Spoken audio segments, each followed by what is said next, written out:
Hey everybody, today we are debating whether or not God exists, and we're starting right now.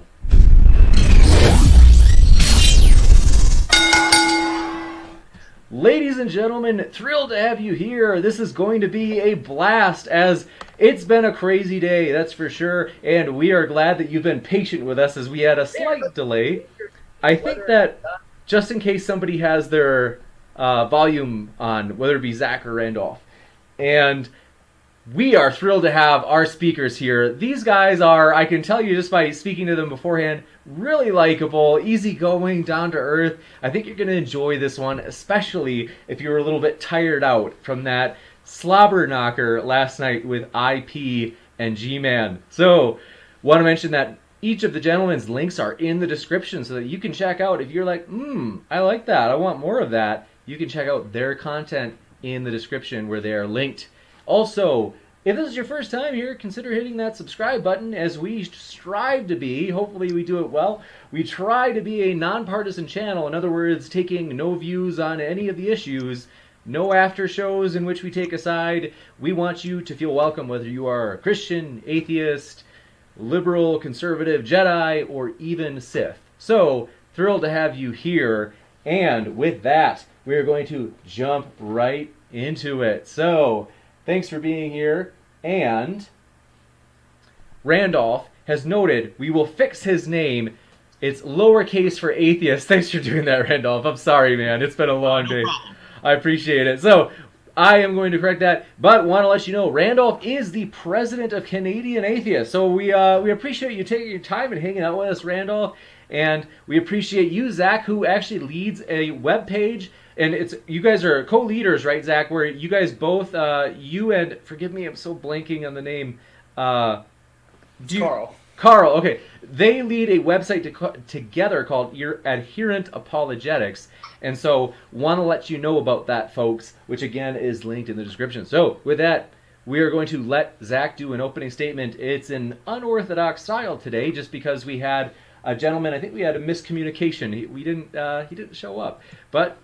Miscommunication. I think that he had all the right intentions. So Zac is going to give his opening statement, followed by Randolph, who will then have a discussion where they basically just see where they stand, and that's where they will kind of get into the deep issues on a deeper level, and then we'll do a quick Q&A. So Zac, I have got the timer set for you, and you've got relatively as much time as you need to do that opening statement, and the floor is all yours. All right, sweet. Well, I just want to say thank you, James, for hosting this. I want to thank you, Randolph, for joining this debate on just such short notice. You really taught me that the rumor of Canadian hospitality is real. I got to say, I love Canadians just by talking to you. So this is my first formal debate, I guess we can say. So we're just going to see how this goes. It's funny because I played football for about 11 years and basketball for 5 years. And, right before your season opener, you have this like little buzz and you're like ready to go. And that's how I feel right now. So my hope for everyone listening tonight is just start neutral. Listen to Randolph and I discuss, and I hope that we can contribute and help coming to your conclusion. Humans are often emotional people, and we're going to believe oftentimes what we want to believe, not as what is actually true. I believe in God because I rationally believe that God exists, and I hope you can too. So before I begin on why I believe in God and in theism, I want to make it clear that there are two possible scenarios. Either God exists or God does not exist. Francis Bacon, the founder of the scientific method, said that a little philosophy inclineth man's mind to atheism, but depth in philosophy bringeth men's mind to religion. So there are two plausible universes, theism, where a theistic God exists, or atheism, in which a theistic God, there's different definitions. I know Randolph's can talk, he's more of an absence of belief guy, but either a theistic God exists or a theistic God does not exist. Those are the two possible scenarios. So I have 2 points I want to make. And the first point is that the idea of God not existing is logically incoherent. And point 2 is that belief in God is logical. So why is God not existing logically incoherent? Well, the first thing I want to talk about is the universe. If there is no God, there would be no universe. If there was nothing, there would always be nothing. Even atheists such as Lawrence Krauss, who has a PhD in physics from MIT, agree that the universe came from nothing. Granted, he contends that the universe can come from nothing without God. But I mean, we can talk about that if that's where the discussion leads. Additionally, the idea of a past and eternal universe, I believe, fails. Infinity is really a placeholder rather than an actual number. You can't, for example, you can't solve infinity minus infinity. Stephen Hawking's final theory said the universe isn't infinite. Mathematicians from Tufts University, Audrey Mithani and Alexander Vilenkin agree that an infinite past is impossible. There is no evidence that, at least I know of, or from all my research, that the universe is infinite, but rather the universe came into existence. We can see this from things such as the expanding universe, radiation afterglow, and other things. If God did not exist, nothing could exist. Nothing cannot cause something. However, there are good reasons to believe that God exists. I want to go through just a few arguments. It's known basically as the cumulative case, the idea that there's a plethora of good arguments that push the idea that God exists. First, I want to talk about the argument from contingency, which says that everything that exists has an explanation of its existence. The explanation can either be from the necessity of its own nature or an external cause. So the main idea of this argument is basically that everything that exists either exists from the necessity of its own nature. For example, let's say the number 4. 4 exists outside of being contingent on something else, or something is, and the other option is something is contingent. So let's say like I'm contingent on my parents. I don't need to exist, but my parents caused me to exist in a way, even though I am an arrangement of atoms, but we can talk about that. So if the universe has an explanation of its existence, the explanation is God. You may think it's a big jump, but I think that the universe doesn't exist out of its own necessity. The universe doesn't have to exist. So there must be an explanation of the universe's existence. And that basically is very shortly the argument for contingency. This is one of many arguments for God. We could talk about the fine-tuning universe and how fine-tuned our universe is. For example, if the initial explosion of the Big Bang had differed by as little as 1 part in 10 to the 60th power, the universe would have quickly collapsed back on itself or expanded too rapidly for stars to form. In either case, life would be impossible as we know it. Calculations by Brandon Carter show that if gravity had been stronger or weaker by 1 part in 10 to the 40th, then life-sustaining stars like the sun could not exist. This would likely make life impossible.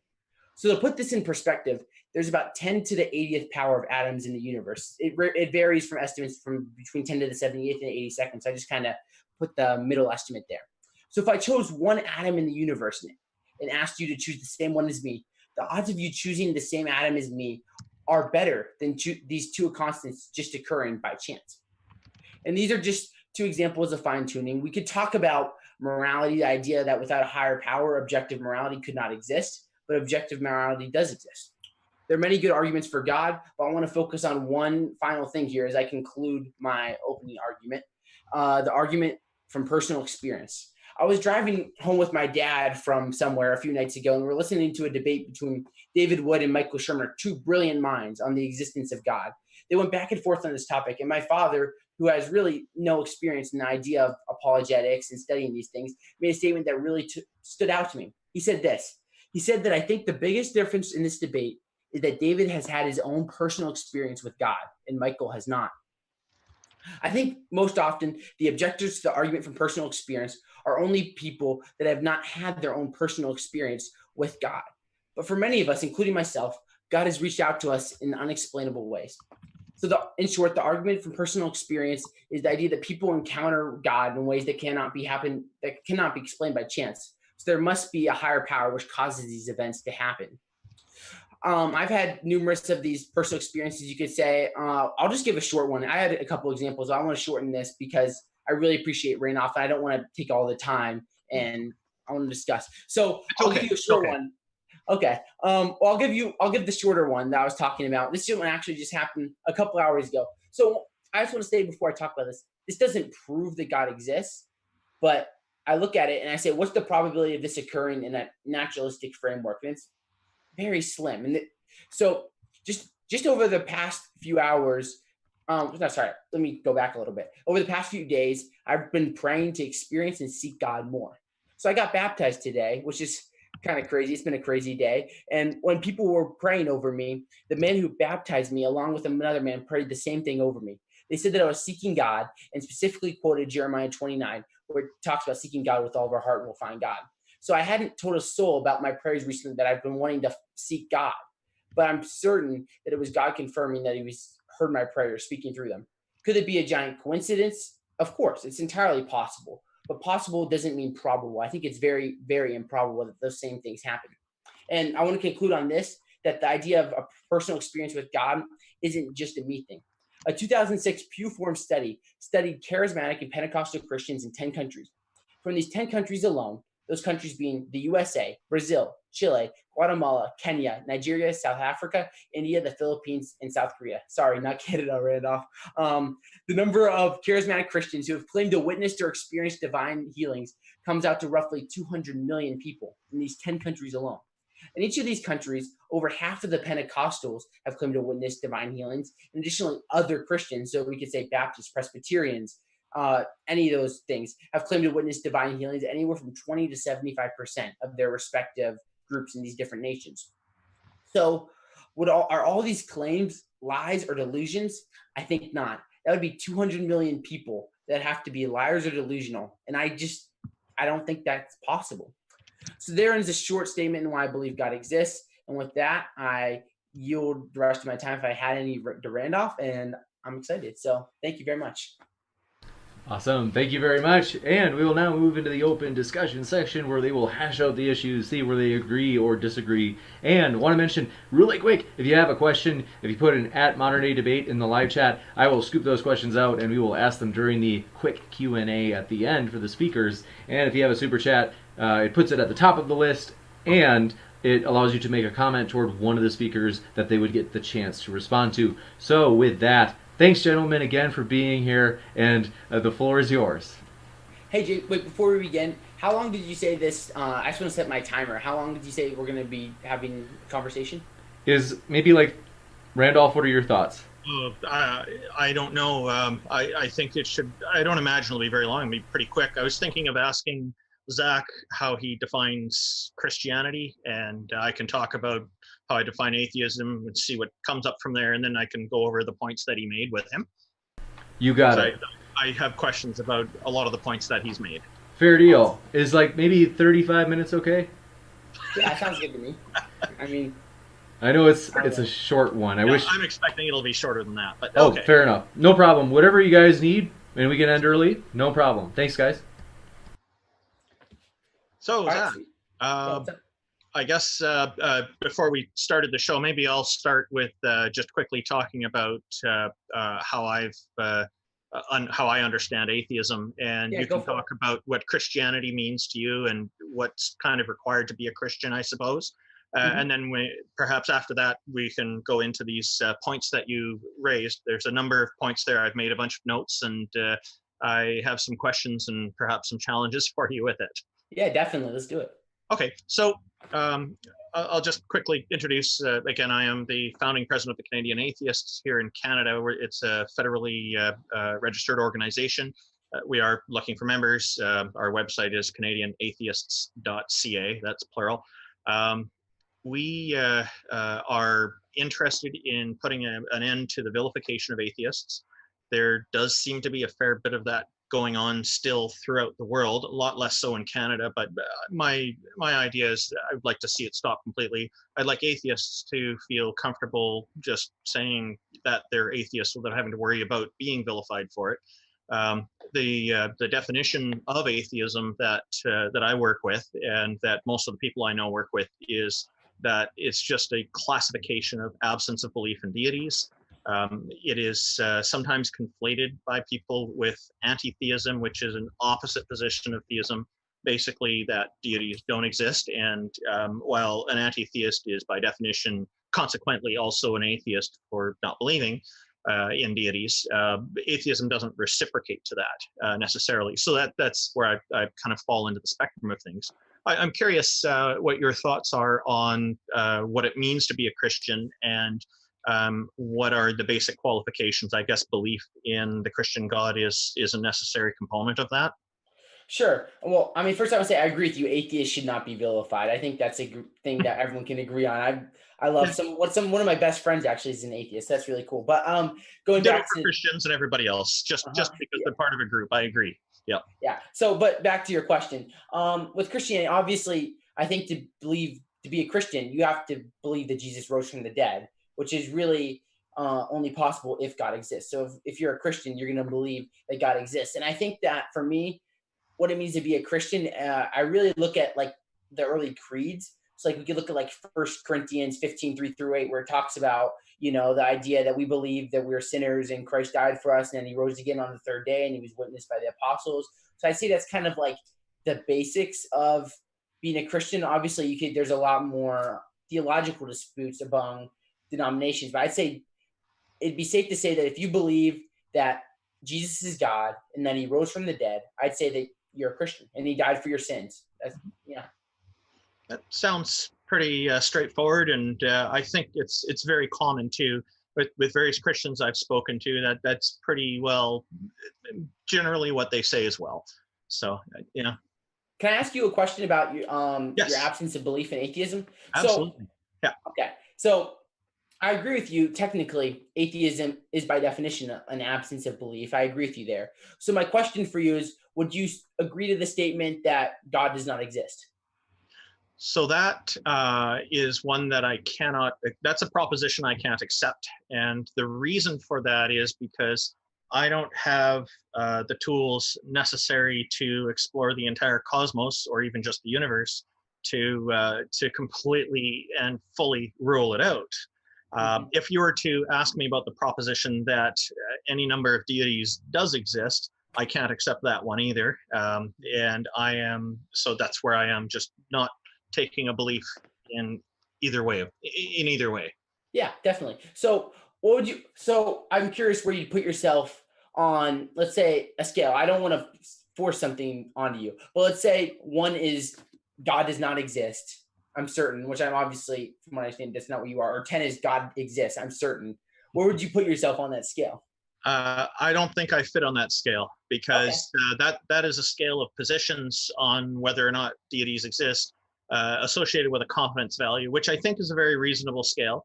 I don't have a problem with it. I just don't think I fit onto that one, because I don't take a belief in deities either way. And I feel that such a scale would require taking a belief, even if it's only partially. I regard it as, if somebody is going to believe in a deity, and you can tell me if you agree with this, they would need to have at least some basic concept of what a deity is in order to believe in it. Mm-hmm. Yeah, I think that's fair. I just want to add one more thing onto this. Sure. So I'm curious, because with a lot of things, I mean, let's say, like, for example, the tooth fairy. I mean, technically, I have an absence of belief that the tooth fairy exists. And of course, that's true. But I don't just stop there. I will confidently say the tooth fairy does not exist, or Santa Claus does not exist. And I'm curious, I'm sure you'd agree to those statements. So I'm curious why you wouldn't go that far with, let's say, a deity or a theistic God. Actually, with those, from the standpoint of trying to be a proper skeptic, I would have to say that I have probably well over 99% confidence in the tooth fairy not existing, and some other characters like that we've known over the years from various folklore and stories. Again, back to being able to explore every corner of the universe, I couldn't say that 100% honestly, because I have not explored the entire, I can't explore the entire universe to absolutely rule it out everywhere. So it's that's where I get stuck, and I can't honestly say 100% it doesn't exist. Although my confidence value is pretty close to 100%, because I do consider it to be a story that has been made up by people, and it doesn't actually have any real basis in it. Okay. So I'm trying to be objective here as best I know you're totally good. I'm not trying to be. I do not want to be like rude or anything. No, you're not like at all. Yeah, okay, you've been very polite. I appreciate it very much. Yeah, awesome. I'm enjoying this conversation a lot. Me too. So you wouldn't say that you are 100% confident that Santa Claus does not exist? Well, I would say that I'm very, very close to that, because it is known to be a story. So based on what I know about these things, what I could say is, if I qualify, knowing the stories that are written, from what I understand of technology, he does not have a sled that can fly around, even though NORAD has every year they do the Santa tracking and they show where he is in the world. I I would have to say that in the spirit of being a proper skeptic, I wouldn't be able to say 100% that I can rule that out. I'd have to research it further, I suppose. But generally, because I'm close to 100%, I have to say I generally go along with that. That I certainly can tell you very 100% I don't believe it. But I have trouble going so far as to say it absolutely does not exist. Okay. Well, I mean, I have more thoughts, but I'd love to hear what you say, so we can move on if you want to move on from that. Well, what more thoughts do you have? So you ask me leprechauns, it's going to be the same answer. I can tell you. So what about leprechaun? No, I'm just kidding. Shoot, I just had a thought and I just totally forgot about it. Okay, we can just move on for now. If I get that thought back, I'll anytime bring it to you. Sure. Okay. So I think when it comes to deities, you have, would you say you have 100% certainty that the male deity of Christianity exists, or do you qualify this differently? Well, I wouldn't call him a male deity. I'd say it's God is not male or female. But I would say I wouldn't say 100% because I can't measure and just show you, oh, here, right here, kind of like I can say 100% certain this glass of water is right here. But I mean, whatever the next thing to that would be, like 99.9 kind of 9%, I'd say is where I am with it. Okay, yeah, you're like me. The confidence value is very close to the top there. Okay, got it. That seems quite reasonable and rational to me as a way of looking at things. So, okay. Did you want to get into the points that I have regarding the points that you've made earlier? Yeah, sure. Let's do it. Hey, Jim, I guess our conversation's over and we're going on to questioning points now. So I'm going to be asking Zac about the various points he raised. I guess I'm hoping this will be a very easy one for you to moderate. You bet. Thank you very much. You mentioned, Zac, in your opening statement that there are two possible scenarios that God exists or does not exist. And I'm curious, why do you limit that to just one deity? Okay. One God. Well, so what I'm arguing for is, when I say God, I'm not just I'm arguing for a maximally great being, I guess you could say. So I would say that it'd be impossible for two maximally great beings to exist at the same time, because if you're maximally great, you can't have another being existing with you. So I'm arguing that there's a maximally great being, and I think that it'd be impossible for there to be multiple maximally great beings. So I guess a maximally great being would not include being able to cooperate with another of equal power and capability, and so does that exclusionary approach somehow fit with maximally great? I don't think so, because by definition, if it's maximally great, I just don't think that it's possible that there's another. I mean, it can obviously cooperate with other beings, but by being maximally great, it covers everything. So it can't be. There's no. I'm trying to think. I'm sorry. I'm trying to think of the best way to word this. That's fine.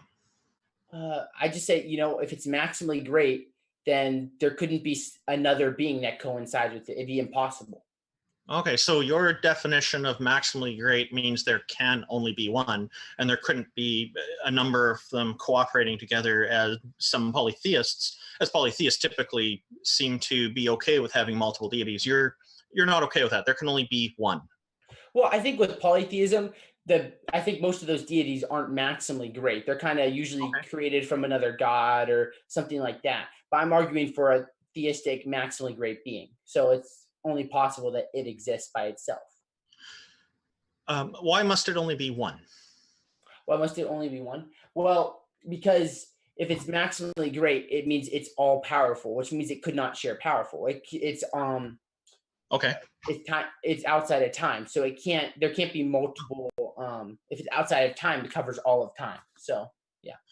Oh, how do you regard time? You regard it as a see, I regard time as something that is not really a traversable dimension, but rather as something that we observe, and we can make markers and we can make predictions on patterns to predict when certain things will happen, and we can see the consistency with it. There's certain consistent things that happen in nature that we can use to say, to put a label on it and say that's time.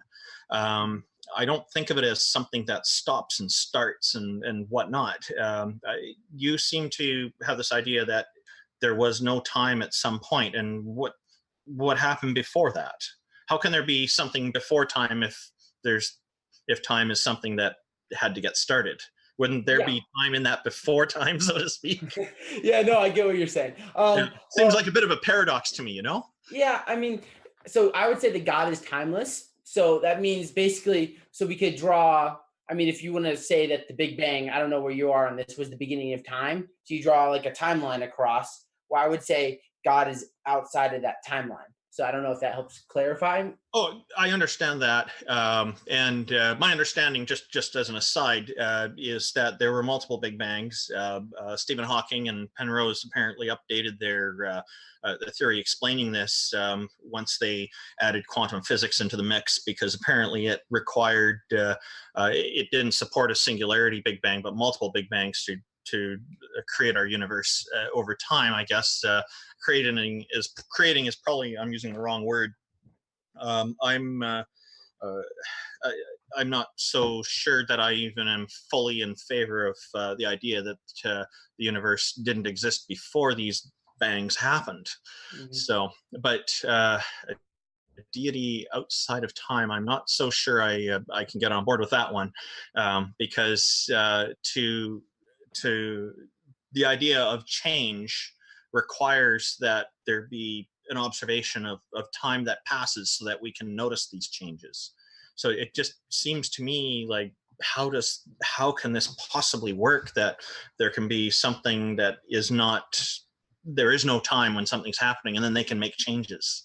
It, in order to notice change, some time has to pass so that we can notice, oh, this was then and this is now. So it seems to me like the argument doesn't quite make sense. It doesn't fit with that.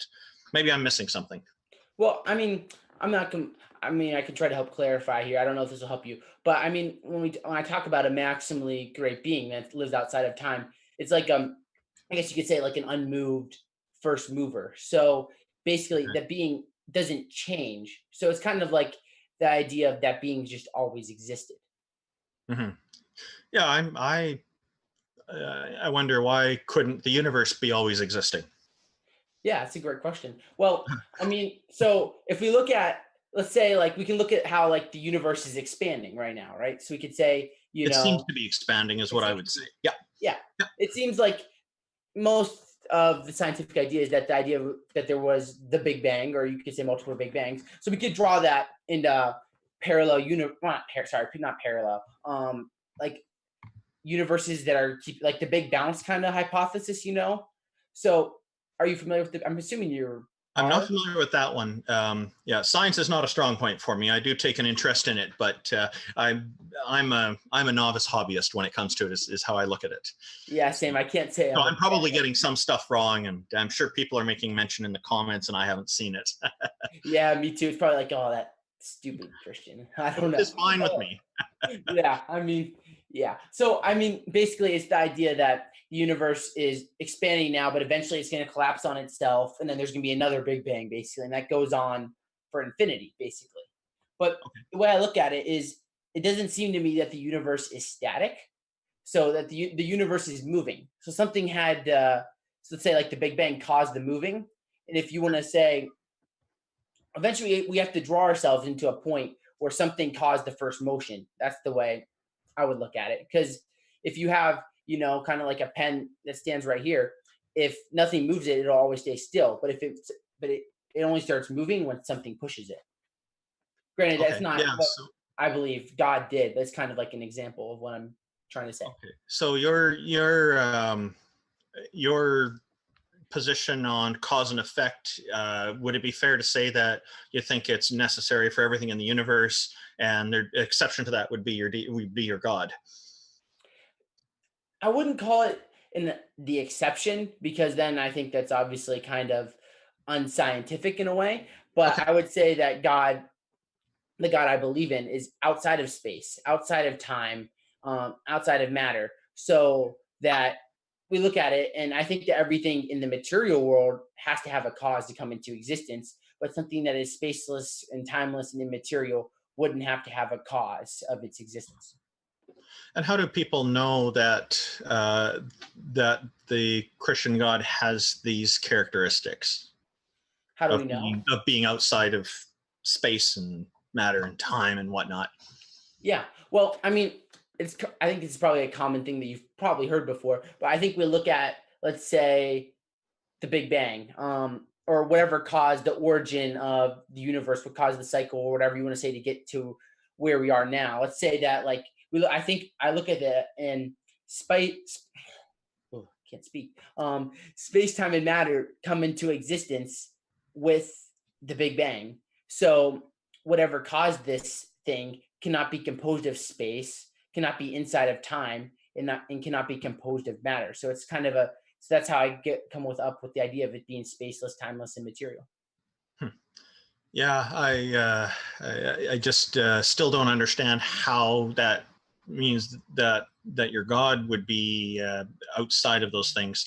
And I also would have to say, my understanding is that with science is it's not known what is outside of the Big Bang before it, whatever it initiated from. We don't actually seem to be able to go that far back to know.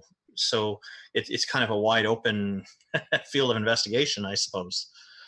And it seems that you're jumping to a conclusion that that it must be a deity, must be Well, your God that did it. uh, so I wouldn't say that I'm jumping to a conclusion. I'm kind of looking at the data that we have. So we could talk about how, the models break down right before the origin. So we look at the possible, I'm looking at, like, what's the possible scenarios here? Could it have been another universe that caused that universe? But then the question is, what caused that universe? And it goes down.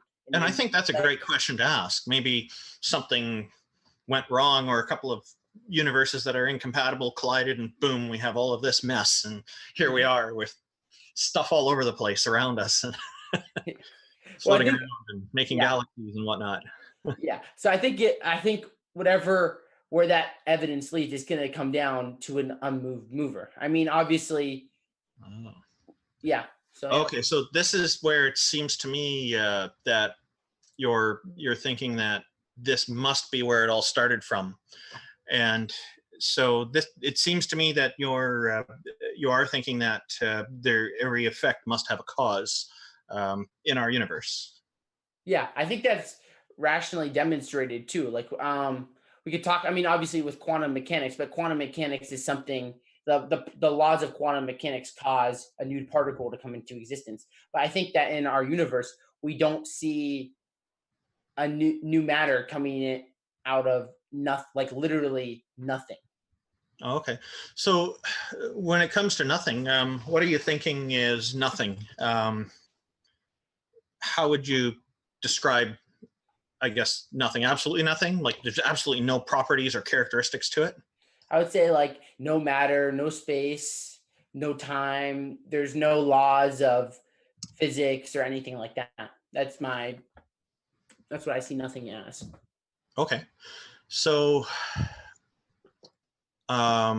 because of that, I think that it's very difficult to make predictions about this absolutely nothing if it doesn't have any of those characteristics, because we're unable to really put a definition on it. And because of that, I would, from a skeptical standpoint, have to say that I could not rule out the possibility that things could erupt from absolutely nothing. Well, do you have any evidence of this? I just said I can't rule it out as a possibility. I would say not impossible is what I say. Because if we agree that absolutely nothing has no such characteristics, has no laws of physics or anything like that, in a sense, without any kind of physical laws to that we're familiar with in our lives, that restrict us from doing a lot of things and also make things work the way they do, in what appears to us to be quite a logical way of working. With absolutely nothing, we wouldn't be able to, I don't think we could credibly say that absolutely nothing could happen.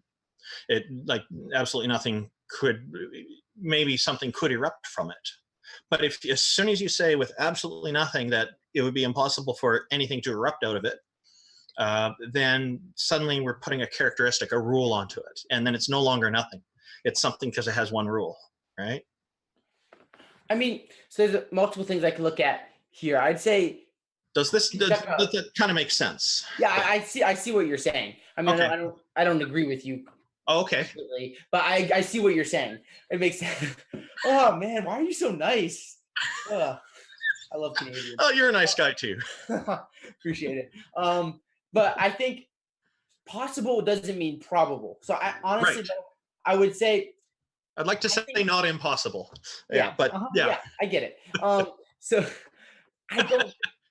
If there is absolutely nothing, I'll just repeat this, because if there's absolutely nothing, then I think it'd be fair to assume, based off of our experience, that absolutely nothing remains absolutely nothing. We have experience of this, do we? Well, I mean, logically, I mean, we don't see things just popping out of thin air. So yeah. Well, we're in a universe where there are laws of physics and whatnot. You did mention fine tuning, which I have some problems with as well, but we can get into that later. So, as I think it was Tracy Harris on the Atheist Experience one time was explaining, that scientists don't have absolutely nothing to experiment with, so they're not able to make conclusive judgments about what behaviors could come out of that, what if something possibly could erupt out of that or not. Yeah, well, I mean, I think she makes a fair point on that. Sorry, what did you say there? I missed what you said there. Sorry, and I think she makes a fair point on that. It does seem logical to me.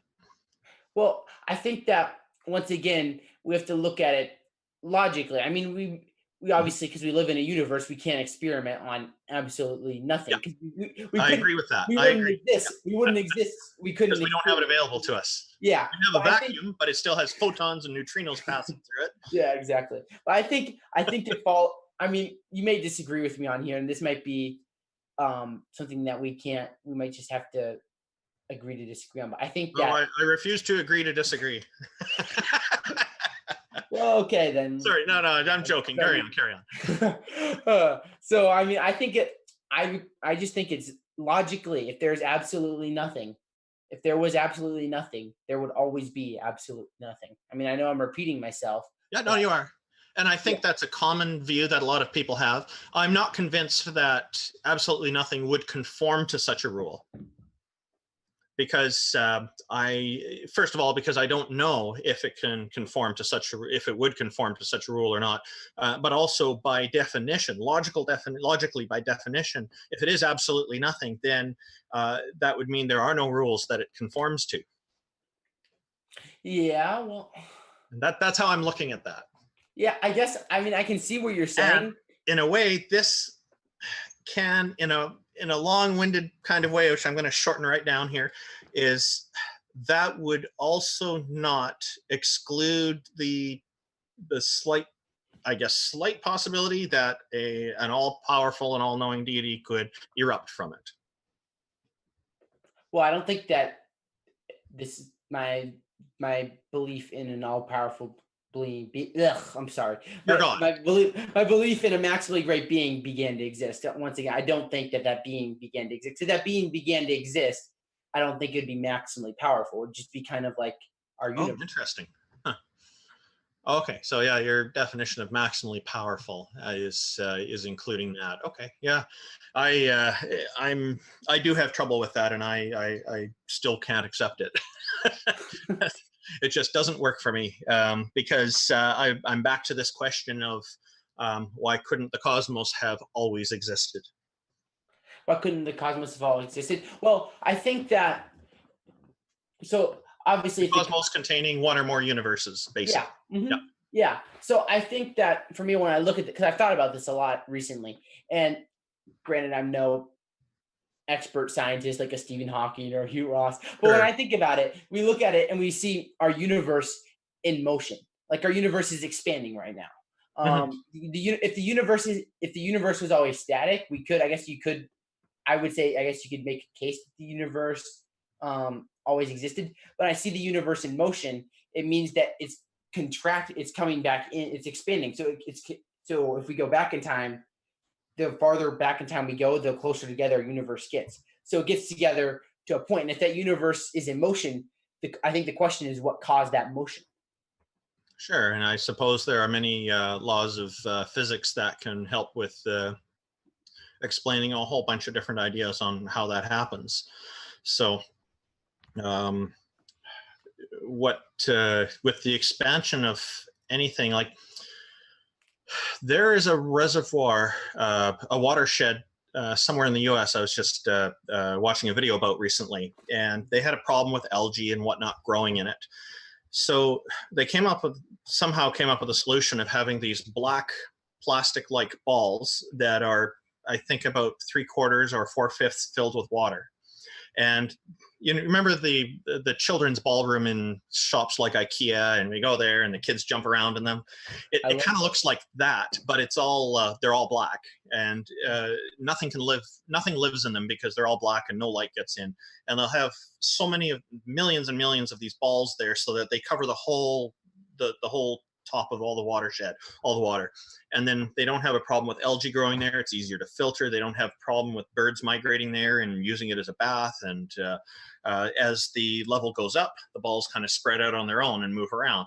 And as the water level goes down, they all come in. It's very slick, and they all keep pretty even because gravity keeps them in check. So I guess this is kind of, seems to me like just a natural thing that happens. And looking at that, if we take it to a larger scale on our whole universe, as our universe, which seems to be expanding, perhaps things will start to move around as gravitational forces change, and maybe that could be an explanation for what kicked it off. It's just a natural process, I suppose.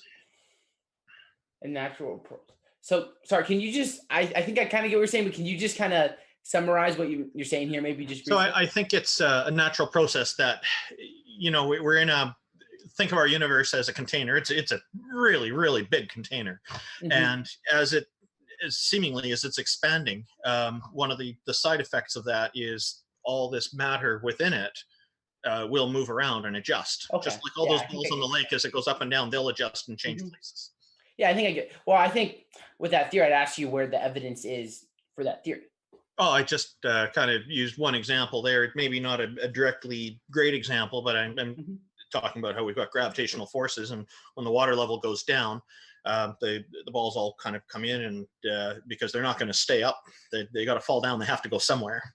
So, but I'm thinking because things are changing, and as you even suggested, stated, we're in a universe that's changing, and I agree with that.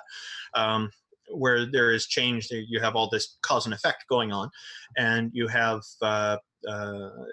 you'll see things moving. And with gravitational effects, I'm not an expert on this, but my understanding is with because of the gravitational forces, we do tend to see things spiral and change. You know, you pull out the plug in a sink or a bathtub that's full of water, and it starts to spiral one way or another. It spirals down, and the water goes down instead of just straight emptying out. So spirals seem to be kind of a natural effect that seems to happen, and on a much larger scale, I'm thinking that's happening with our galaxy and everything being pulled into the center. It's spiraling around instead of just pulling in straight. Yeah, well, I mean, once again, I think I'd want to see the evidence for that, because I mean, obviously, I don't have evidence for that one. It's just my understanding of it, and I could be completely wrong on it. Yeah, well, I mean, I just think that. Well, of course, we could all be completely wrong. You never know. Well, the terrible statement to say. It's possible that we could both that either one of us is wrong. But regardless of that, we could both be wrong. Yeah, we could both be wrong. So well, God both. Well, I guess God both can exist and can't exist. That's kind of self-defeat. He either exists or he doesn't. But regardless, when I look at like a theory like that, I'd say I just want to see the evidence, because a lot of other theories of an internal universe have kind of failed, I guess you could say, because there's not I haven't seen a model that's supported to reach like a scientific consensus or close to it of an eternal universe. So I'd have to see the evidence for it. Yeah, I think that's fair. You just mentioned something interesting, that it sounds like you're saying your deity can't both exist and not exist at the same time. Mm-hmm. Okay. If it's a maximally powerful being, would that be a limitation on its powers then, if it was unable to both exist and not exist at the same time?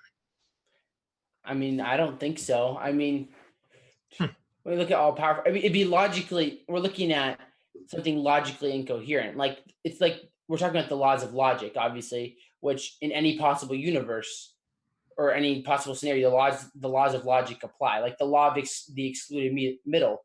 Either God exists, a maximally powerful being exists, or a maximally powerful being does not exist. Oh yeah, with the proposition that's you're looking at that law of excluded middle. Okay. And that's kind of how it is with a lot of things. It's just the only options are true or false in a setting of reality. So I guess what this sounds like, you're also presuming that your God is having to comply with the laws of logic in the universe. I wouldn't say in the universe, because the laws of logic are transcendent. Everywhere. They don't just apply to our universe. They apply no matter what. All right. So maximally powerful would mean that there is a restriction, and that restriction would be compliance with the laws of logic. I get what you're saying with that. I still don't think that changes the fact that I'm arguing of a maximally powerful being, because okay, I'm just trying to understand maximally powerful here, because you're saying maximally powerful, and I think there are some people who will think that God is above the laws of logic, and then there's others who take a more reasonable approach in saying no, they wouldn't be. Yeah, I think that. So your definition of maximally powerful will seem limited to somebody who thinks that laws of logic wouldn't necessarily have to apply to a God. Yeah. Well, this is something I'm not completely certain. I'll have to research and get back to. This kind of goes back to this is something that kind of goes back to the idea of, I was just looking at this recently, like, can God. Something to think about. Yeah, it's something to think about. But I would think that the laws of logic are, they're transcendent beyond our universe. So of course, 3 will always be 3, regardless of, you can't change that. So if you want to say God can't change that, then I'd say you're right. Okay. So what I'm hearing there is that there is some kind of restriction on God's power. Then he cannot break the laws of logic. Well, I wouldn't call it a restriction, because I still think that But he has to work within the laws of logic. What he has to do has to be logical. Mm-hmm. Yeah. Okay. So here's my question for you. Where did the laws of logic come from? They didn't come from anywhere. They're transcendent. They're transcendent. It's always been there. So God didn't create them, though. Well, I think without God, there'd be absolutely nothing. And I get what you're saying. Okay. Yeah. Alrighty. I find this whole thing very confusing. So. It is a little, yeah. This is one of those things where I haven't looked into this in depth. So there's people that obviously would know a lot more than me. So this is something I obviously have to dive into more. So I don't want to sound like a heretic to the Christians. Or no. That's not what we're trying to do here anyway. So you did mention infinity minus infinity is not possible to calculate. Am I understanding that correctly from your opening statement? Yeah, I think that's fair to say. Okay. As a single operation, as a single transaction, infinity minus infinity, that would not be 0? I don't think so, because it's conceptual. exactly. I agree. I see what you're saying, but I mean, I think I agree with you, actually. okay. Yeah, I just wanted to explore that a little bit because I think it was kind of fun. Okay. Yeah, definitely. So one intriguing point was you're saying that the universe didn't have to exist. Mm-hmm. I agree with that. Do you think that it's necessary that your God has to exist? Yes. Okay. Always? What do you mean by always? For eternity. Your God will always exist. It's eternal. Yes. Can your God bring an end to itself? Does it have enough power to do that? This is one of those like questions you were talking about earlier. I mean, I'd say no. I mean, it's all powerful. It can't. Yeah. So that would be another thing that the maximally powerful deity cannot do. Well, this is another one of those. I'm not trying to be tricky here. I'm just trying to understand maximally powerful, because it sounds like cannot break the laws of logic, cannot end itself, and break out of eternity. Yeah, I mean, I'm this is another one. I'm very curious about this. Okay. I looked into this a while ago. I forget most of my research. This is another one of those things that there's good answers to this. I can't remember them off the top of my head. No problem. So with like that and the laws of logic, I mean, I gave what I can remember, but sure. I think it's just something that that I've seen that I believe there's good answers to. I just don't know them off the top of my head, so I apologize for that. No, that's okay. It's fair enough. Yeah. Okay. Fine-tuning argument. One of the problems I have with that is we don't have other universes to compare with to come up with an idea of what there could be possible ranges on what we consider to be constants. And so we don't even know if they're tunable. Well, I think that that they could be just completely like the constants could be different. Like the way it was, at least in a naturalistic framework, it's completely whenever our universe originated, it was by chance, whatever those constants were. This is kind of one of those things I'm not going to be an expert on, so I don't know how much you know, but I don't know a lot. I'm looking at the logical, philosophical kind of considerations on this. Yeah, trying to understand. Okay, so that's something that would I guess you're going to be looking into more as well. Sorry, yeah. I don't mean to make you busy. No, it's all good. I've been wanting to I want to look into these things a lot deeper. Obviously, I just wanted to, I'm not going to act like, oh yeah, I know all the answers. I don't. Oh, yeah, I don't have all the answers. You're striving to be objective about it, and I think that's wonderful. And I think more people should try to. The objective morality one is kind of a big one. This one seems to come up a lot. I'm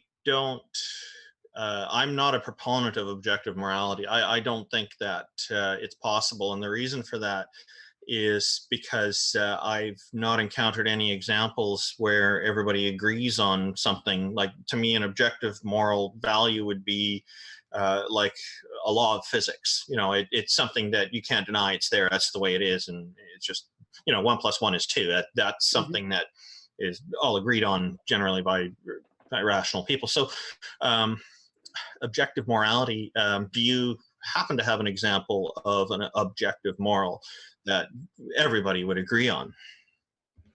That everyone would agree on, like everyone in the entire universe? Yeah, everyone would end up having to agree on it. Yeah. Well, I don't think everyone agrees on certain things being moral. That doesn't change if it's objective or not. Like, we can disagree over, let's say, like abortion. Is abortion moral? But at the end of the day, I believe that objectively there is an answer. It doesn't matter if people disagree. We can look at, I'd say, like, let's give a more general example for, like, let's say murder. Abortion's fine. Okay.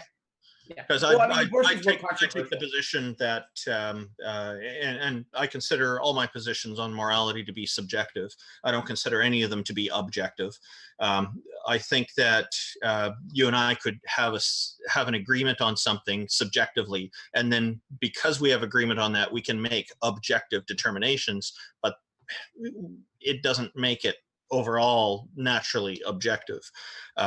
So like when it comes to abortion, I favor the freedom of bodily autonomy as a human right. And so I think really it's whatever the reason is, or if there's no reason at all, the right of a pregnant person to end the pregnancy is entirely their choice and their right, and there should be no pressure on it. But I do know that there's a lot of people who disagree with me on that, and I suspect you probably do too. Yes, I do. I mean, this is obviously, I think this is a different debate, obviously. Yeah, so, yeah. I mean, I'm just trying to get at objective. I was trying to get something that, example.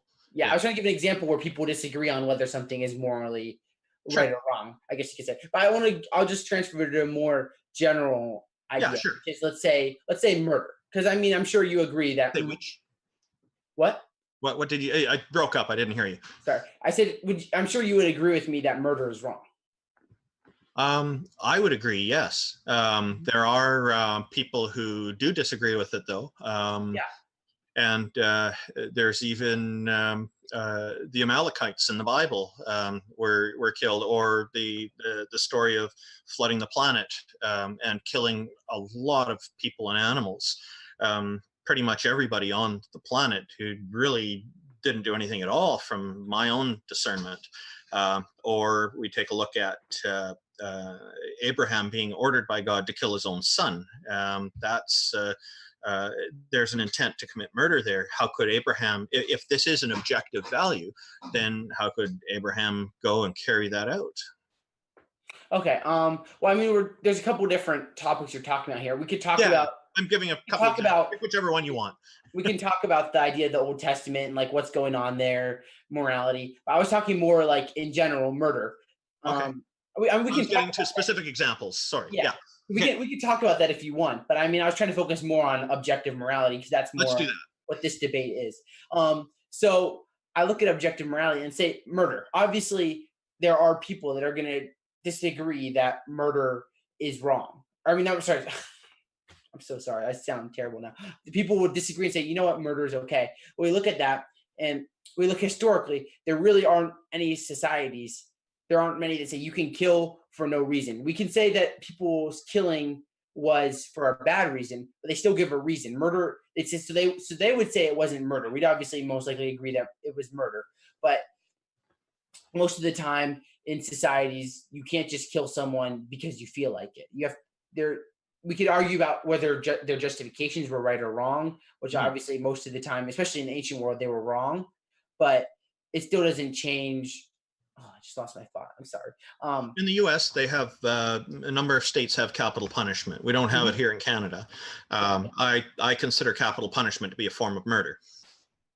Yeah. So, I mean, there's different ways you could look at what murder is. With capital punishment, I don't really want to get into my views on it. I mean, sure. Okay. It's a complex topic that I haven't looked into. I'm trying to give an example of where people even justify it under the law, and I still consider it wrong.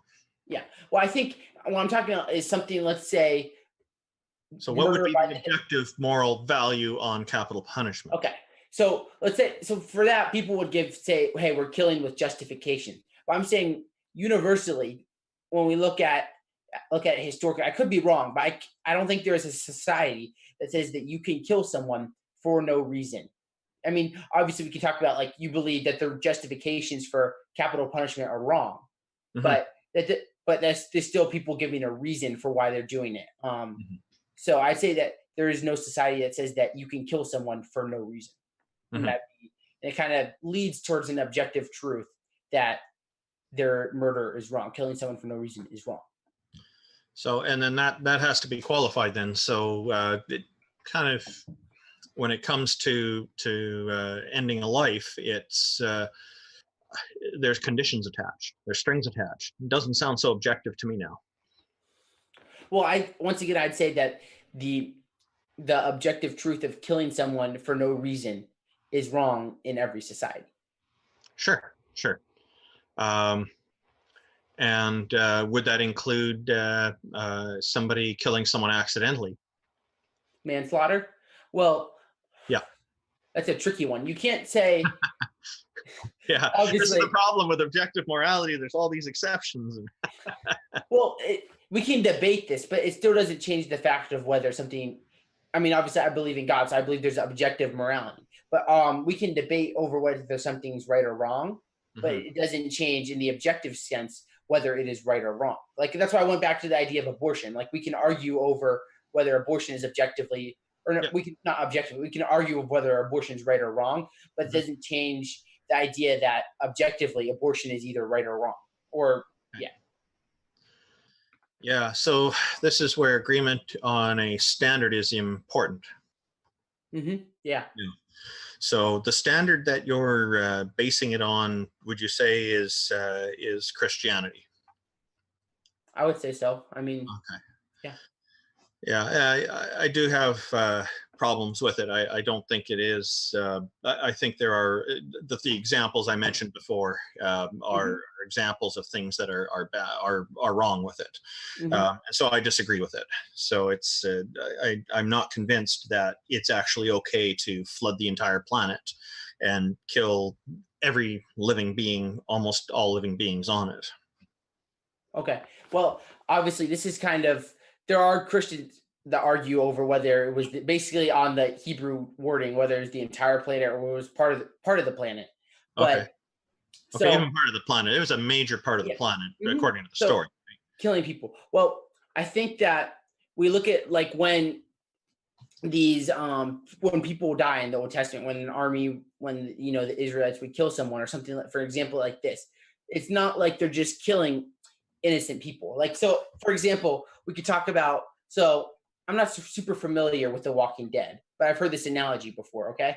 So I'm not familiar with it either. So we're in the same boat. I've heard the analogy. So just follow with me. So basically in The Walking Dead, there's this group of people that the whole show is basically like there's zombies everywhere and people are trying to survive. Right. So these group of people that harbor people into their society to try to protect them. They say, hey, we'll protect you from the zombies. Just come stay with us.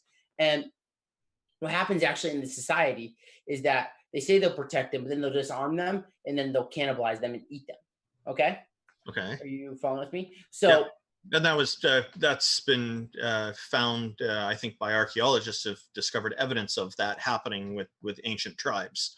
And I think Sigmund Freud even talked about these different tribes doing it. Some of them would eat the dead because they believed they would inherit some of their abilities.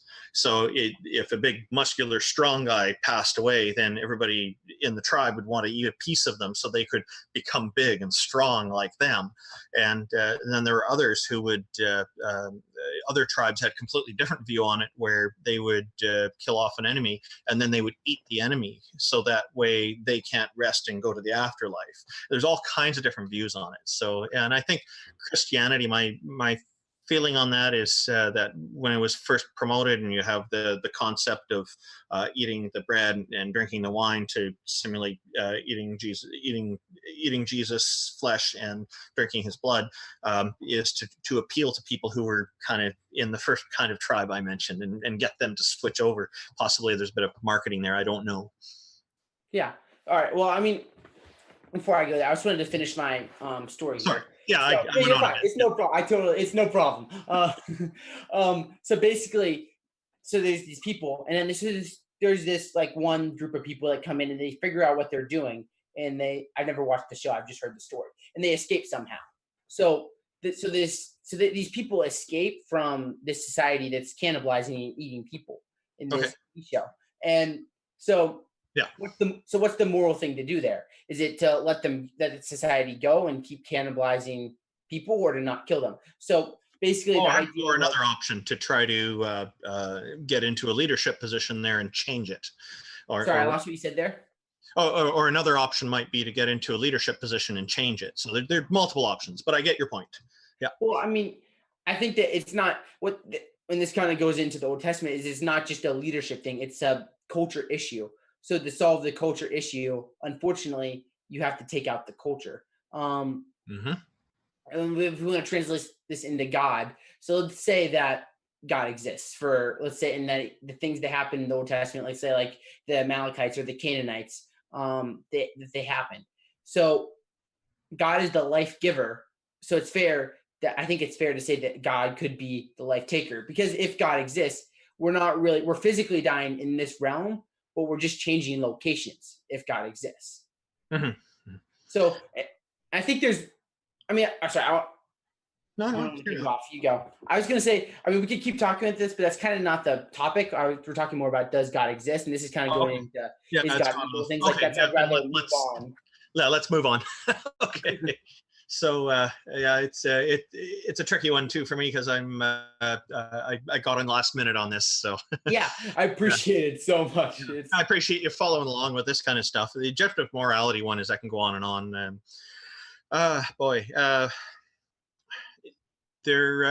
Are you convinced that, like, I think it was interesting in your original opening statement that you're saying the universe isn't necessary.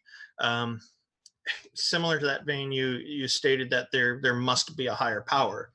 And am I understanding you correctly on that?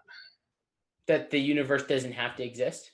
Well, no, that you already clarified that you did say that it's not necessary for the universe to exist. I'm wondering, it kind of ties into another statement you made, I think, later in your opening statement, was that there must be a higher power.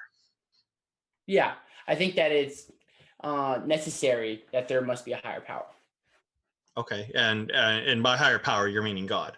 Yes, a maximally great being. Yeah, maximally great being. Yeah, and so what necessitates that in reality? What necessitates that there must be this maximally great being, this higher power, this God of yours? What necessitates that? Okay. What makes it necessary? Okay, so would you say that it's possible that God could exist theoretically? I'm not going to go quite that far because I'm not convinced of it, but I will go as far as saying I can't rule out it being not impossible. I can't rule it out being impossible. Okay. Well, I think, let's say theoretically it's possible that a maximally great being, or we can just shorten it. Hypothetically, sure, I'll go along with that. Yeah. So hypothetically, in one possible world, a maximally great being exists. Well, I think it's fair to say that if in just that one world, a maximally great being exists, that's not a maximally great being if it only exists in one world. A maximally great being would have to exist in every possible world. So that's why I would say that it's necessary that a maximally great being exists. Every possible world. So this is, again, looks to me like imposing a restriction on all the possible universes. I think you meant possible universes, right? Yeah. Mm-hmm. Yeah. Okay. So so basically the restriction that's imposed on every possible universe is that there must be a maximally great being. And I'm wondering, why is that? Well, once again, I was just trying to follow you through my logic. And I think if it's possible that a maximally great being exists, then I think you could say that in a possible world that it exists, then we can conclude that it wouldn't be maximally great if it only existed in one possible scenario or one possible world. Oh, it's because of its characteristic that it's maximally powerful, that it has to. That's what necessitates existing everywhere. Its character, yeah. If it was something, a material being, I guess you could say, it wouldn't have to exist. That's why, because of its characteristics, I think that it would have to exist. If your deity, if your God was not wanting to exist in a number of different universes, would it have that option? Once again, I think we're going to this topic that I told you about before, that I don't think I need to research more, the more theoretical things. I can. So it's an unknown. Okay. So it's an unknown. All right. Well, I wouldn't say it's an unknown. I just say I haven't. That's one of those things I have to brush up my research on before I could get back to you on that. I'm not. Well, you're basically saying that you don't know, and it's okay to do that. It's an honest thing to do. Mm-hmm. I think. Okay. Mm-hmm. I would say I don't know, but I think that there's answers on the Christian side. I just forget what they are. Sure. Okay. So with that, I would say it's because you're at a point of saying I don't know. That doesn't help your position. Yeah, I'm not saying I don't know. I mean, I personally don't know, but I think that there are answers from the Christian side. I just don't have them off the top of my head. Okay, and you're asking about and with this higher power, have you have you taken the steps to eliminate other possible options, other alternatives to it? Like, there's no other possible alternatives to this. This is the only thing that can be. I think I need. It's this maximally powerful God of yours.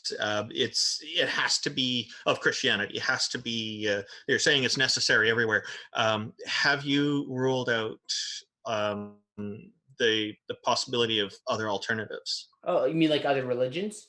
No, not necessarily an alternative to this maximally powerful being. Like, it could be something completely different to it instead that could take its place. That's not a being, but maybe something else, like a set of natural laws or something else. Have you actually taken some steps to rule that out? Well, once again, I think we'd have to ask where those laws would have come from, because they're not maximally great. And I think if it's not maximally great, it would have to come from something else. I don't think something that's material, or let's say a physical. Obviously, I think the laws of logic are a little bit different. But once again, sorry, this is not an area of my expertise, so I'd have to no problem. get some of these things and get back to you. I'm just asking based on what you said in your opening statement. That's what inspired me to ask these questions. Yeah, it's no problem. I would say that it's not possible. Yeah. Oh, okay. So you're taking a position that it's not possible that there be any alternative to your God being the creator of everything. From what I understand with the current evidence that we have now, yes. Okay. So would that mean that you're still open to other possibilities if something was later discovered? Yeah, sure. I mean, I think that if we say discovered something like an eternal universe, I would say, okay, well, it definitely would take a hit on the idea that there is a maximally powerful being. Sure. Okay. So, okay. So I think that's that sounds to me like there's a little bit of doubt there. Because you're open to that. Yeah, I mean, I wouldn't say I'm doubting. I would say obviously I would say it's possible that I could be wrong, but this is good. Good. Yeah, good. it's possible, but is it probable? I think it's very, very, very I don't want to sound like rude here, but I think it's very. You're almost 100% confidence value. Yeah, I'm like, yeah. That's where we're at. Okay. Yeah. So, alrighty. You asked about you asked in your opening statement, what's the chance of the universe occurring, and then you said that it's extremely slim. And I'm wondering how you know that to be the case. I'm talking about with these couple constants right here. Okay. So I was talking about the possibility of these two constants occurring randomly or by chance. So so the one, it differs by 1 part in 10 to the 60th power, and one, if it was any different by 1 part in 10 to the 40th power, then these things cannot exist. So if you multiply the two, it'd be 10 to the 100th power. That both of those, I have to double. Yeah, that'd be right math. So yeah. So where do you get those numbers from?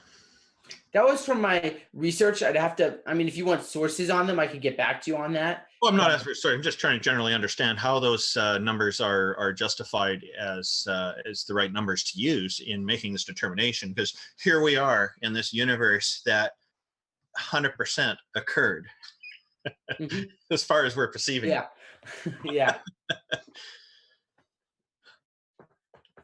Well, I think you just. So yeah, if you know this, these numbers that you're putting out there, the statistics.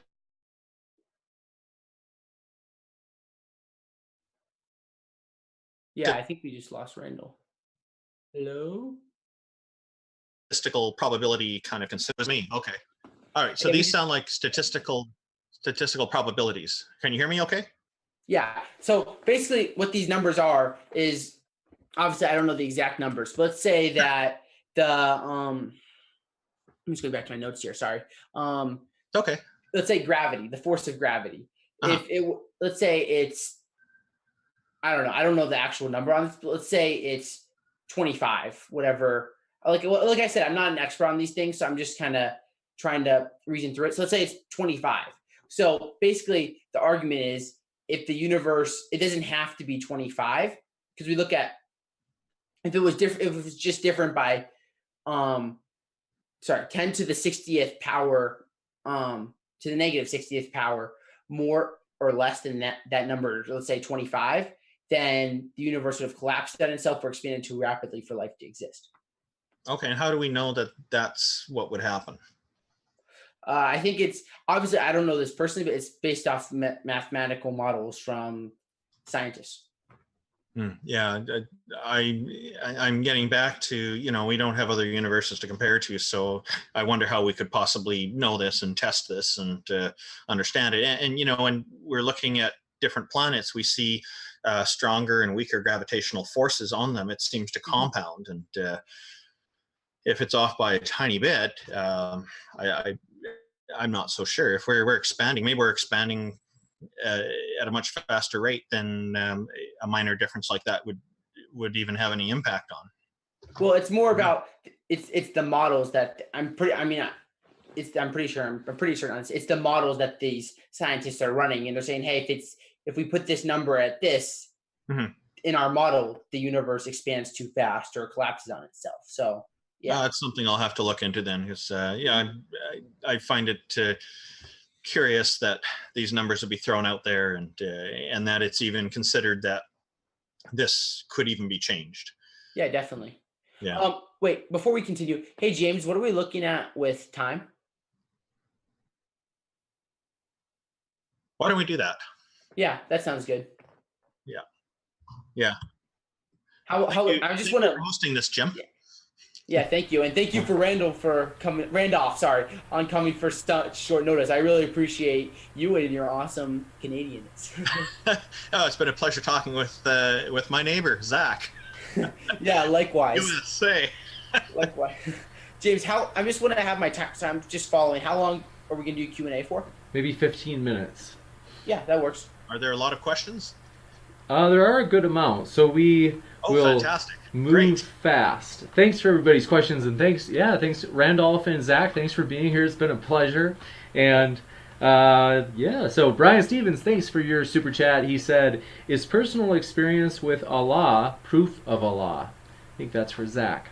Yeah. So, in my argument right here, what I'm talking about is the idea that personal experience shows that there's something more than just the world we live in. So I'm arguing for a theistic personal God. So then you could say, I look at these things from personal experience, and I'd say, hey, it's probably true that there's something more than just the natural realm, and it's probably true that God exists. And from there, you'd have to use discernment, look at different resources in terms of Christianity, Islam. You have to discern who is this theistic God. So it doesn't take you all the way straight there, but it's a step towards theism, and then eventually you have to discern what's true. I'm curious, Zac, do you, because I've encountered some people who think that Allah is actually the Christian God in disguise, and others are just misinterpreting. What do you think about Allah? Is it the same as the Christian God, or is it different? Or I think it's different. I think we both is believe it as powerful as a Christian God? Muslims believe, yes, but I think that I think this is obviously a little bit of a different debate. Yeah. I'm just curious your opinion on it. It's like almost midnight here. My brain's kind of slowing down a little bit. Sure. So yes, we both believe in a theistic, all-powerful God, but we believe differently on who that God is and how he's expressed himself. Okay, so there isn't actually full clarity on exactly what this God is like then.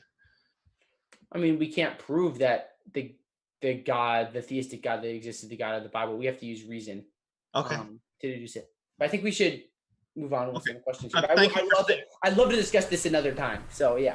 Thank you for saying that, by the way. Okay. Okay.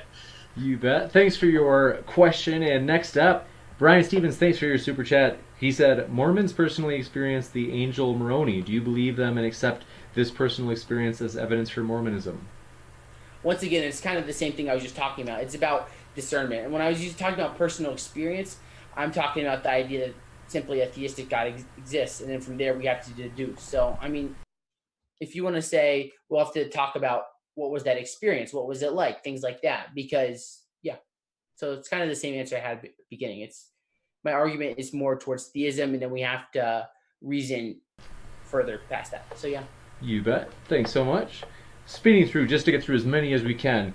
Chango, thanks for your question. We appreciate it, Chango. He says, does he have a solution to self-titled Chango's Dilemma, which is Chango's Dilemma states if God is energy and calorie is unit of energy, is a low-calorie diet a godless endeavor? I didn't realize that was a troll question. Oh, that's great. Yeah, please read the troll questions. They're great for a laugh. I love them. That's great. Thank you for that, Shango.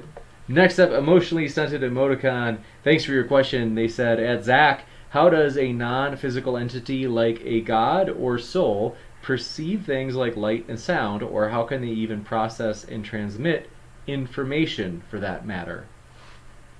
Okay, well, once again, this is a little bit out of my expertise, so I won't give you the best answer out there, but I'll give it the best I can. So once again, I'm arguing for an all-powerful being, and an all-powerful being would be able to understand these things, in short. Obviously, there's a lot more you could get into, but that's not my area of expertise, but I will look at that in the future. So much. Next up, thanks for your question, the Crawdaddy 029. Appreciate it. He asked, Zac, did you or can you prove or disprove Frank the God-eating frog? What? I think it's like a flying spaghetti monster type thing. Like, can you prove or disprove that? You know, I think a good response is to say that there's competition from the Mexican staring frog of southern Sri Lanka. You've seen that on South Park, I'm sure. Yeah, I think Zac has. I've actually never watched that show, but I kind of get what you're saying. Well, we gotta get some questions for Randolph. But I'll answer that question. Once again, I'm arguing for a maximally great being. You could say that maximally great being, you could call it the flying spaghetti monster if you wish. But there's, like we said in the beginning, there could only be one maximally great being. So yeah, if you have a different perspective on who that is, well, let's reason and see what makes the most sense. You got it. Thanks so much. Praise I am that I am. Thanks for your question. He asks, who or what made atheists the arbiters of the existence of God? If you want to answer that, Randolph, I guess it's for you. I don't consider atheists to be the arbiter of the existence of deities. We just don't believe that deities exist. So I think if you've encountered somebody who's claiming that atheists are arbiters of whether deities exist, that's a mistake. That's possibly somebody who's got wrong information about what atheism is, or they are purposely trying to mislead you. It is certainly not consistent with any definition. Gotcha. Thanks so much. And we just had a super chat come in. NANA. Thanks for your super chat. They say there is no God, only Zool. So thanks for that. I'm pretty sure that's Ghostbusters. I was just gonna say that's a Ghostbusters reference. That's fantastic. I love the Ghostbusters. That's terrific. Thank you. Was it the gatekeeper or the keymaster? I don't remember. Yeah, I think that's awesome. That's a fantastic movie. Yes. So, Mind Onion, thanks for your question. They asked for Zac, if everything has a mover, what causes radioactive decay? I'll have to look into that. Honestly, I haven't studied radioactive decay that thoroughly, but I mean, I believe it's a natural process.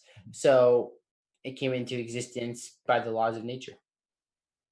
I think so. I agree. Thanks so much. Totally appreciate it. Next up, thanks for your question, Canderman. He said, to Zac, is God subject to any sort of quote-unquote time? If not, how is thinking or action possible for God?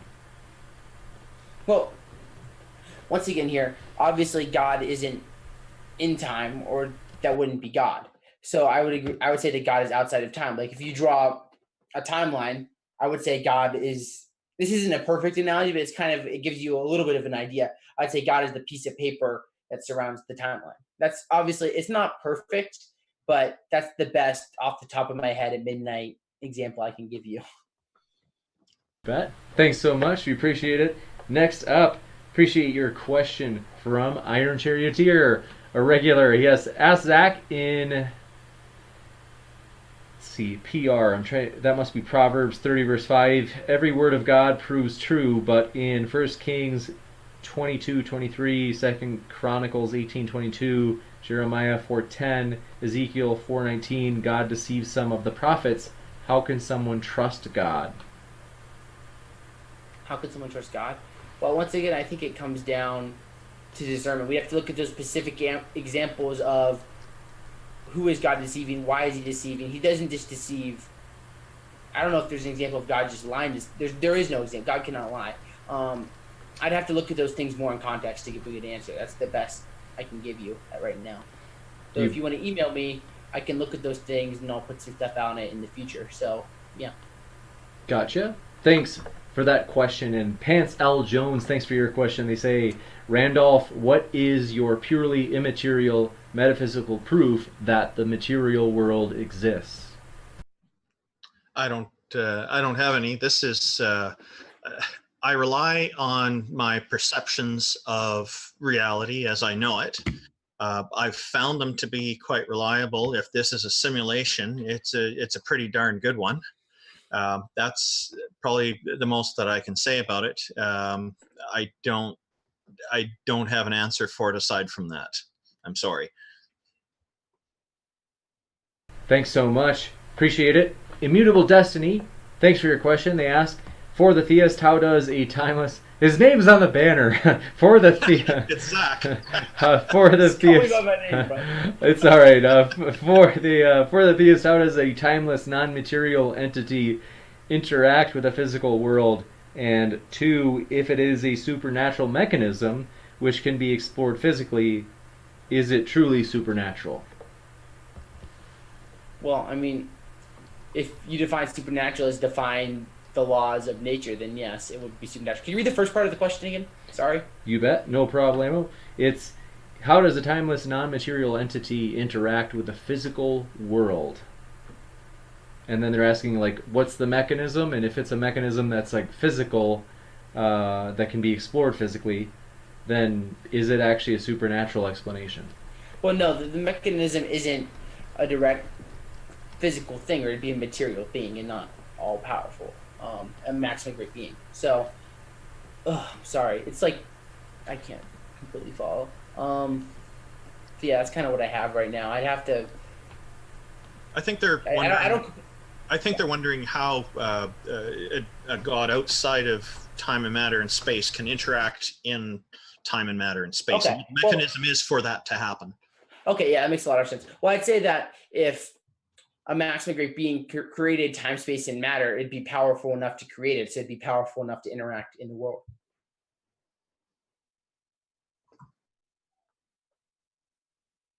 We only have a few more questions, so hang in there. And Bunny 2007, thanks for your question. He or she asks, ask Zac if he has medical evidence from physicians of the faith healings he spoke of in his introduction.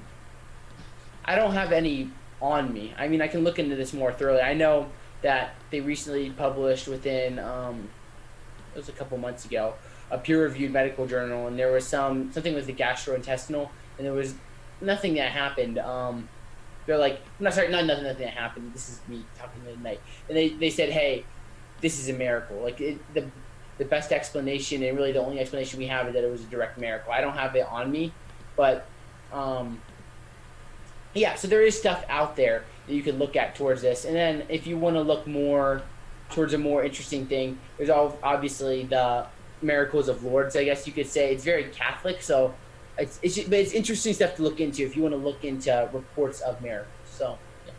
You got it. Thanks so much. Next up, we need a little more action for Randolph. Well, I know, that's what I was thinking. We just got... Zac's getting all the attention. He's the supporter. I love listening to his voice. You got to get him some questions. He just has such a nice... Wow. Oh, thank you.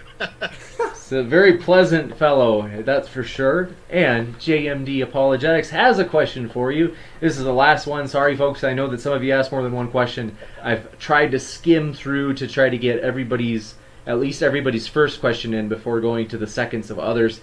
And I do have a little more time if both of you do, but it's up to you. You decide. I hope you can forgive me that if I only do the first question from each person, just because It's been such a long day, and I am It's okay. on the verge of collapse. It's your show. You decide. But Yeah. we would love to have both of you back, because I can tell you people have really enjoyed both of you. And so Great. it would be Okay, our what's pleasure. the question? The question is, JMD Apologetics 101, thanks. He says, if nothing is something with no ontological essence or structure or properties in addition or metaphysical characteristics, then how could it cause anything since it has no predictability?